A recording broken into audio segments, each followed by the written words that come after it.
अस्सलाम वालेकुम नाज़रीन, प्रोग्राम पॉलिटिकल टॉक के साथ मैं हूं आपकी होस्ट कौकब फारूकी। नाज़रीन, आज हम प्रोग्राम में बात करेंगे, जब से पीटीआई की हुकूमत आई है पहले दिन से ही मुश्किलात का शिकार है। ऊपर से ओपोजिशन की महाजराई थमने का नाम ही नहीं ले रही है और हम देख रहे हैं कि किस तरह तनकीद का निशाना बनाया जा रहा है। ऐसा लगता है कि आपस की लड़ाई कहीं एक और हादसे को जो है वो जन्म न दे दे। खारजी महाज पर पीटीआई की कारकर्दगी माजी से हटकर शानदार रही है और पाकिस्तान का इमेज है बहुत अच्छा हुआ है। अगर हम देखें इंटरनेशनल लेवल पर जो है इतना बड़ा जो मसला है कश्मीर का जो हल है अभी तक जो कि मुमकिन नहीं हुआ है और इसका जो मतलब मसला को उठाया है, उजागर किया है, तो हमने नहीं देखा कि किसी और पीएम ने किया हो या किसी और हुकूमत ने किया हो। और हम देख रहे हैं कि इंटरनेशनल लेवल पर जो है इस मसले को बहुत ही अच्छे तरीके से जो है वो हैंडल किया जा रहा है और उजागर भी किया जा रहा है। 27 सितंबर की वजीर आजम की तकरीर अक़वाम मुत्तहिदा की जनरल असम्बली में एक यादगार तकरीब का रूप जो है वो धार चुकी है। हम सभी उससे वाकिफ हैं और बदकिस्मती से इतनी बड़ी कामयाबी के बाद ओपोजिशन को चाहिए था कि वो उसकी पजीराई करती, लेकिन सिर्फ कीड़े निकालने में जो है हमारी ओपोजिशन जो है वो दिखाई देती है। और अब मौलाना फजल रहमान साहब जो है अब वो अपना एक और एजेंडा लेकर आ गए मार्च का। अब उनके मार्च का चर्चा किया जा रहा है, हर जगह जो है मार्च मार्च मार्च मार्च। अब देखना ये होगा कि उनका मार्च जो है वो क्या साबित करता है, क्या होने वाला है, अभी तक कुछ पता नहीं। ये सब कुछ होने के बावजूद मौलाना साहब जो है 27 अक्टूबर को जो है आज़ादी मार्च शुरू कर रहे हैं और 31 अक्टूबर को इस्लामाबाद बंद करने का जो है वो मंसूबा भी बना रहे हैं। अपने ही आप से वो जो है मंसूबे क्रिएट किए जा रहे हैं। पीटीआई की हुकूमत की तरफ से कोई ऐसा इशारा नहीं मिला कि वो मौलाना से जो है बातचीत का आगाज भी करे। ये तमाम तर इशूज़ हैं, इन पर बात करेंगे। हमारे साथ मौजूद हैं पीटीआई के जानी मानी शख्सियत है और बड़े एक्टिव हमें दिखाई देते हैं, इसरार अब्बासी साहब हमारे साथ मौजूद हैं। बहुत शुक्रिया सर, आप हमारे प्रोग्राम में आए। सबसे पहले तो बात करेंगे पीटीआई की हुकूमत पर। जो है आप भी बहुत सारे टॉक शोज देखते होंगे, हमेशा तनकीद की जा रही है, अवाम जो है काफ़ी नाला दिखाई देती है कि पीटीआई की हुकूमत आई है, अभी तक कोई कारकर्दगी सामने नहीं आई। लेकिन अगर हम अपनी बात करें तो हम देख रहे हैं कि काफ़ी मतलब इम्प्रूवमेंट आई है। आपके ख्याल में क्या कहेंगे आप? बहुत शुक्रिया कौकब, आपने जिस तरह आपने इंट्रो में कुछ बातें की, मैं समझता हूँ आज का जो पढ़ा लिखा पाकिस्तान है और जो नौजवानों का पाकिस्तान है, इसमें 60% वो लोग हैं जो 30 साल की उम्र से कम है। इनको ये समझ आ गई है कि इनके साथ क्या खेल खेला जा रहा था और इमरान खान ने इस स्टेटस को कुछ तरीके से तोड़ के और इन सब की दुकानें बंद कर दी। डे वन से हम पर जो क्रिटिसिज्म हो रहा है वो सिर्फ इसलिए हो रहा है कि ये लोग यूज्ड टू थे हर चीज़ को गलत अंदाज में लेने के। मीडिया से लेके आम मार्केट तक हर जगह पर इन्होंने पैसा चलाया। मीडिया एंकर्स की तनख्वाहें आसमान से बातें करने लगी, मीडिया एंकर्स जो है वो जेट रखने लग गए, जबकि सहाफ़त ऐसी चीज़ नहीं है। सहाफ़त को जिस तरीके से ज़र सहाफ़त के अंदर कन्वर्ट किया गया वो पिछली हुकूमतों का शेवा था। इमरान खान ने सिर्फ ये किया कि हर चीज़ को उसकी जायज़ जगह पे लेके आए। मीडिया मालिकान को कहा कि आपका काम है खबर, आपका काम पैसा बनाना नहीं है। आपने अपने इदारों को पैसा बनाने की मशीनें बना लिया। इसी तरह कारोबारी तबके में जो लोग सही बिजनेस कर रहे हैं वो मुतमईन है, लेकिन जो अंडर इनवाइसिंग कर रहे थे, जो टैक्स के अंदर कटौती कर रहे थे, टैक्स मार रहे थे, उन लोगों को तकलीफ हो रही है। जहाँ तक आपने इंटरनेशनली बात की, मैं समझता हूँ कि पाकिस्तान का जो इमेज अब हुआ है ये गुज़िश्ता कई दहाइयों से नहीं था, क्योंकि मुझे अच्छी तरह याद है कि जनरल ज़िया-उल हक के बाद जो भी हमारी सो कॉल्ड डेमोक्रेटिक गवर्नमेंट्स आती रहीं, वो डे बाय डे पाकिस्तान गैर महफूज मुल्क होता चला गया। और पिछले अदवार में तो आपको याद होगा कि कोई क्रिकेट टीम हमारे पाकिस्तान में खेलने के लिए तैयार नहीं आती। बिल्कुल। आज अल्हम्दुलिल्लाह श्रीलंका की टीम आई है, अभी बांग्लादेश की वुमेंस क्रिकेट टीम आ रही है। इंटरनेशनल डिग्निटीज़ महातीर मोहम्मद आए, तैयब अर्दगान आए, मोहम्मद बिन सलमान आए और अभी बरतानवी शाही जोड़ा है, रॉयल कपल अभी आया हुआ है। ये वो लोग एक इमेज जो पाकिस्तान का परसेप्शन बन गया था कि गैर महफूज मुल्क है, टेररिज्म का मुल्क है। क्योंकि यहाँ से सर कोई अगर जाता था वहाँ पर एज ए सयाहत के लिए भी, टूरिज्म के लिए भी, वैसे ही हमारा मुल्क तो टूरिज्म के हवाले से तो बिल्कुल ही बहुत पीछे है। इंटरनेशनली लेवल पर अगर कोई यहाँ से जाता था तो कहते थे कि ये पाकिस्तान से आया, अगर उन्हें पता चलता तो कहते थे कि ये टेररिस्ट है। तो देखें, दो बड़ी इंपॉर्टेंट चीज़ें हुई हैं जो मैं आपके चैनल के तवज्जुह से बताना चाहता हूँ। एक, बहसियत मुसलमान हमारी शनाख्त एक टेररिज्म की होगी। हमारे लीडर ने, हमारे प्राइम मिनिस्टर ने दुनिया को बताया कि मुसलमान टेररिस्ट नहीं है।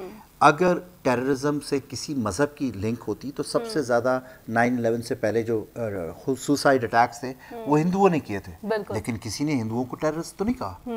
तो अगर कोई भी शख्स किसी भी मज़हब से ताल्लुक़ रखता है तो उसकी वजह से तमाम मज़हब को आप नहीं कह सकते। ये इंटरनेशनली इमेज बिल्ड किया कि मुसलमान एक पुरअमन शहरी और हमारे दीन की जो तालीमात है या नबी करीम सल्लल्लाहु अलैहि वसल्लम की जो तालीमात है वो अमल देती हैं। फिर दूसरा आपका लिबास, हमारे जितने भी लीडर्स थे उससे पहले कोट पैंट में फंसे हुए अपने आप को बड़ा फख्र से महसूस करते थे कि हम सर बहुत ही ब्रांडेड सिल के बाहर से आते थे उनके। इमरान खान 18 अगस्त से लेके आज तक आपने उसको शलवार कमीज के बगैर नहीं देखा होगा, चाहे वो अमेरिकी सदर के सामने बैठा हो, चाहे सऊदी बादशाह के सामने बैठा हो, तो वो पाकिस्तान का इमेज बिल्ड कर रहा है कि एज अ पाकिस्तानी नेशन आपका कौमी लिबास क्या है, आपकी डिग्निटीज़ क्या है, आपकी प्रायोरिटीज़ क्या है।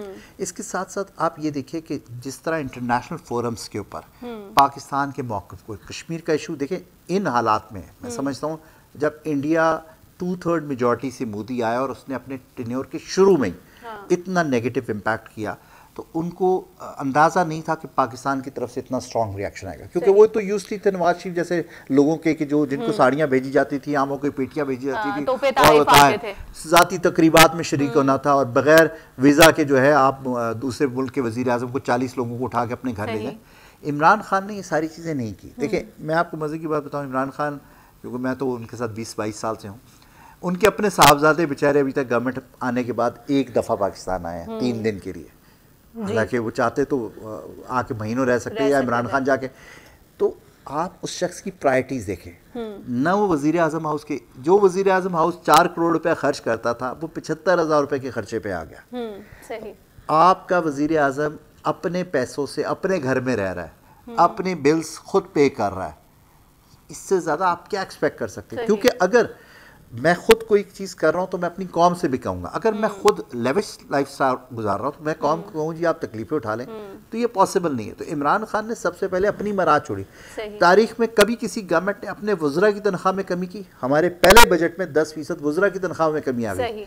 तो ये वो चीज़ें हैं, इसमें कोई शक नहीं है पाकिस्तान माशी तौर पे बड़े बुरे हालात से गुजरा और उसकी वजह पिछली 2 गवर्नमेंट्स थी जिन्होंने तारीख के 70 साल के बराबर कर्ज इन 2 गवर्नमेंट्स ने ले लिए थे। तो या तो इसके बाद आपके पास रास्ता क्या था, या तो आप इसी तरह मीठा जहर कौम को देते रहें और कर्ज लेते रहें और आप कंटिन्यू करके सब्सिडी दे के कौम को बेवकूफ़ बनाते हैं, लेकिन आने वाली नस्लों के लिए फिर वो कर्ज उतारना मुश्किल हो जाता है। लेकिन सर आज के जो मौजूदा हालात हैं, पीटीआई की हुकूमत है, आप क्या देखते हैं? लोग जो है काफ़ी नाला दिखाई देते हैं पीटीआई की हुकूमत से, कहते हैं कि कोई भी कारकर्दगी सामने नहीं आ रही, जो वादे किए थे, क्योंकि उनके जहनों में वही कॉन्सेप्ट है ना, क्योंकि जो भी मतलब हुकूमत आती थी वो वादे तो बहुत करती थी लेकिन वो वफा नहीं होते थे। लेकिन अभी भी वो कह रहे हैं कि हमने अगर पीटीआई को वो किया है, हम समझते थे कि पीटीआई आके कुछ इस तरह से आवाम के लिए सोचेगी या करेगी, तो ऐसा कुछ भी नहीं हुआ। तो आवाम को किस तरह से सेटिस्फाई करें? देखिए मैं इस बात से बहुत अदब के साथ डिसएग्री करूंगा कि अगर आवाम नाला होती तो ऑपोजिशन की कॉल पे आवाम बाहर सड़कों पे होती। आज ऑपोजिशन क्यों एक दूसरे की तरफ देख रही है? हर जमात कह रही है कि तुम शामिल हो तो हम धरना। भाई हमने जब धरना दिया था हमारे साथ तो कोई जमात नहीं थी, उस वक्त तो तमाम ये जमातें पार्लियामेंट में बैठी हुई थी और हमारे धरने को, लेकिन हमारे पास अवामी सपोर्ट थी। अवाम ये समझते थे कि हम जिस बात के ऊपर खड़े हैं कि इलेक्शन रिग्ड हुआ है तो कौम हमारे साथ। सर एक बात और यहाँ पे मैं आपसे पूछूंगी, जब इमरान खान साहब ने धरना दिया था या कंटेनर्स पे थे तो वो यही कहते थे कंटेनर की सियासत है, ये धरने एहतजाज से कुछ नहीं होता। तो मतलब अब साइकिल घूम गया है, तो अब आपको क्या लगता है कि मतलब अभी भी कुछ होगा? एक बात और बताऊं, हाँ। आज मौलाना फजलुर रहमान साहब के धरने का या उनकी सो कॉल्ड मार्च का एक मुकाबला किया जाता है। कोई मुकाबला नहीं हो, इसलिए कि हमारे पास एक वाज़ेह एजेंडा था। हम कहते थे इस मुल्क में इलेक्शन रिफॉर्म्स होनी चाहिए, क्योंकि जो 2013 का इलेक्शन चोरी हुआ था वो ना होता। अगर 2018 में ऑपोजिशन डे 1 में तो कह रही थी कि जी ये इलेक्शन रिग हुआ है, लेकिन मैं चैलेंज करता हूँ, मैंने कल भी एक प्रोग्राम में बैठा हुआ था, मैंने कहा मौलाना फजलुर रहमान साहब को आज याद आ रहा है कि इलेक्शन रिग था। तो मौलाना फजलुर रहमान साहब खुद 2 हलकों से आ रहे हैं, एक में 43,000 से और एक से 48,000 में, लेकिन किसी जगह उन्होंने ट्रिब्यूनल में पिटीशन नहीं दी और जितने भी उनके उम्मीदवार हारे हैं किसी जगह वो इलेक्शन ट्रिब्यूनल में नहीं गए। तो धांधली कहां से हो गई? और 70% उनके उम्मीदवार जो हैं वो ऑपोजिशन के लोगों से हारे। बिल्कुल। तो उसमें पीटीआई का तो कोई कसूर नहीं है। इसी तरह ये जो हम इनके पास तो वाजे पहले इन्होंने आज़ादी मार्च के ऊपर लिखा जी ख़त्म नबूवत, जो पर्ची के ऊपर था ख़त्म नबूवत ख़त्म नबूवत। मौलाना फजलुर रहमान साहब पिछली असेंबली का खुद हिस्सा रहे जिसमें ख़त्म नबूवत के हल्फनामे में तब्दीली की गई और मौलाना फजलुर रहमान साहब समेत उनके तमाम अरकान ने उस बिल पे साइन किया हुआ था।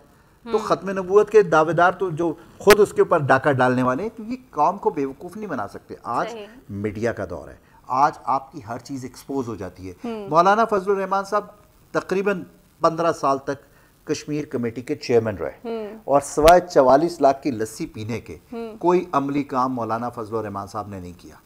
मैंने कल भी उनसे एक प्रोग्राम में पूछा कि मौलाना फजलुर रहमान साहब ने क्या किया, तो उनके एक साथी कह रहे थे उन्होंने फलां जगह दौरा किया। मैंने कहा हाँ, दौरे बड़े किए, लेकिन उन दौरों में कौन सी कॉन्क्रीट चीज़ हुई? आज आप कह रहे हैं कि जी आपने एक तकरीर करके, मैंने कहा ये कम से कम तकरीर ही किसी फोरम पे कर देते, कश्मीरियों के लिए आवाज ही उठा देते। इतनी हिम्मत नहीं थी। हमारे पिछले वजीर आजम साहब को तो कुलभूषण का नाम लेने से उनकी टांगें कांपती थी। तो आज आपका एक ऐसा वजीर आजम जो आपके दुश्मन मुल्क के वजीर आजम को टेररिस्ट कहता है, जिसको हिटलर से तशबीह दे। देखिए इंडिया आपके ऊपर अटैक क्या कर रहा है, वो आपको दुनिया में तन्हाई की तरफ लेके जा रहा है। आपके वजीर आजम ने उनके वजीर आजम को बैकफुट पे कर दिया कि अब दुनिया उसको हिटलर और फाशिस्ट कहने लग गई। ये आपकी बड़ी अचीवमेंट है। इंटरनेशनल लेवल पे आपकी बात सुनी जा रही है। आज मोदी को टेररिस्ट कहा जाता है, मोदी को हिटलर से तशबीह दी जाती है। ये आपके पिछले हुक्मरान तो ये कर ही नहीं रहे थे। तो हमें ये सोचना है कि आज मौलाना फजलुर रहमान साहब आज़ादी मार्च की बात कर रहे हैं, आप पूरा इंडियन मीडिया उठा के देख लें, वो पूरी कवरेज इनको दे रहे हैं और इंडियन मीडिया ये कह रहा है कि मौलाना फजलुर रहमान हुकूमत को गिरा देंगे। अच्छा।